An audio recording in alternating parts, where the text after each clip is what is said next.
Ok, salut tout le monde, c'est Com, je suis super content de vous retrouver pour un nouvel épisode d'un regard sur le monde. Cette semaine, on commence un nouveau rythme de parution avec une vidéo le mercredi et une vidéo le week-end. Donc là, aujourd'hui, on se retrouve pour la première vidéo de la semaine et je vais en profiter d'un moment un petit peu creux dans l'actu, où il n'y a pas forcément beaucoup d'actu chaude à l'international, pour revenir sur un sujet qu'on avait évoqué dans mes premières vidéos au niveau des tensions et de la sécurité dans la mer Baltique.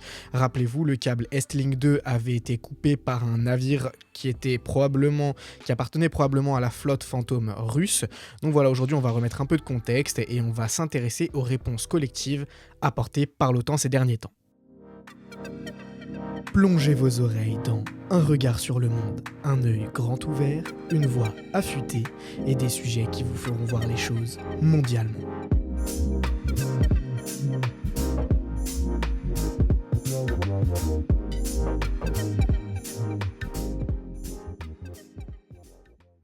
Donc depuis 2023, la mer Baltique est le théâtre d'une série de sabotages visant des câbles sous-marins et des gazoducs et sont attribués à une flotte fantôme russe.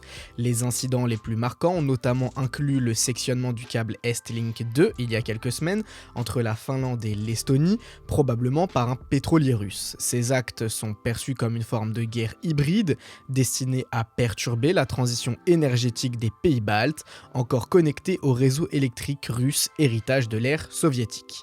Un processus de désynchronisation est en cours pour les relier au réseau européen prévu pour début février. Cependant, cette transition les expose à des risques accrus de rupture de câbles.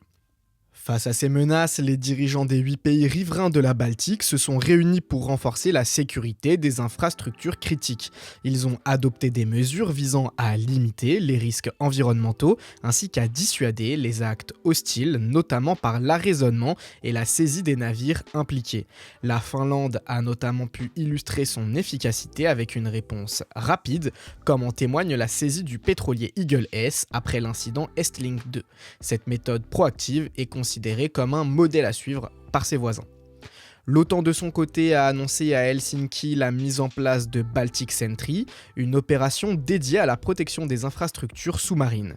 Cette force comprend entre autres des frégates, des avions de patrouille, des drones navals et des technologies innovantes, déployées sous la coordination du NATO Allied Maritime Command et du NATO Maritime Centre for Security of Critical Underwater Infrastructure. Les pays membres, y compris la Suède, récemment intégrés à l'OTAN, participent activement avec un déploiement naval conjoint jusqu'en avril. Les attaques sous-marines récentes, interprétées donc comme des actes de guerre hybrides, obligent les pays de la région à s'adapter à une nouvelle normalité sécuritaire. Outre la surveillance renforcée, l'intelligence artificielle est mobilisée pour prévenir les sabotages. Parallèlement, les campagnes de désinformation de Moscou se multiplient, accentuant la nécessité d'une vigilance accrue. Alexander Stubb, figure influente dans la région, appelle à augmenter les budgets militaires et à mutualiser les commandes pour réduire les coûts.